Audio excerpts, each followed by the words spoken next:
Hello everyone and welcome to SUNUP. I'm Curtis Hare. Well, the dry weather continues, so how's that impacting the weeds in the wheat field? SUNUP's Elizabeth Hokett catches up with OSU Extension weed scientist Dr. Liberty Galvin to find out more. We're here now with our OSU Extension weed scientist, Dr. Liberty Galvin. And Liberty, it's been a little while since we caught up with you. Talk to us a little bit about what stage the weed is in and kind of what that means for weeds and pests. Sure. So I really like using Amanda Silva's hollow stem calendar.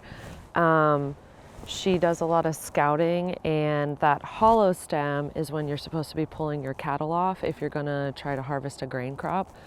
For us weed scientists and weed managers in general, our Clearfield and our coaxium varieties, the latest growth stage to apply those products is jointing, and shortly after hollow stem is jointing. And I think we hit hollow stem all across the state maybe, I think it was a week or two ago, and because of the weird warm weather that we're having, we've hit jointing almost immediately after, like within 2 weeks. So that's about where we're at. We're out spraying all of our coaxium in Clearfield about a week ago, so we're nearing the crop injury scary phase of growth. Yeah, so is that across the entire state people are kind of getting to the point where you should probably think about not spraying anymore? So it definitely depends on where you're at. The Panhandle is a little bit cooler. They've had much less moisture than other parts of the state, but then more southern, they're going to be warmer than the northern part of the state. So I definitely recommend everybody to scout and determine what stage, but generally speaking, I trust in that hollow stem calendar. And if all across the state we've already hit hollow stem, it's a very short, like 1 to 2 weeks before we hit jointing. So wherever you were a week or two ago, probably about at jointing at this point. So let's transition a little bit now into talking about what weeds have you been seeing and kind of where are we at with that? So this has been, it's an interesting season. Every season is an interesting season. What I've really noticed in our experimental plots, if we were able to control the weeds in the fall, all of our plots still look really, really clean. We have plots in Chickasha, in Perkins, and in Lahoma. Those environments are really different, but none of those sites have really gotten a significant amount of moisture since the fall. And so what I'm finding is the Italian ryegrass, the cheatgrasses, if those got well established in the fall, they are just as big, if not bigger, than the wheat plants. But I haven't seen a lot of spring, like new spring growth. That doesn't mean it won't happen, but if you were able to get good weed control in the fall, my hope is that it still looks clean now. That won't be the case for everybody, but yeah. And is there anything producers can do if we happen to get a big rain and then all those weeds start sprouting up again?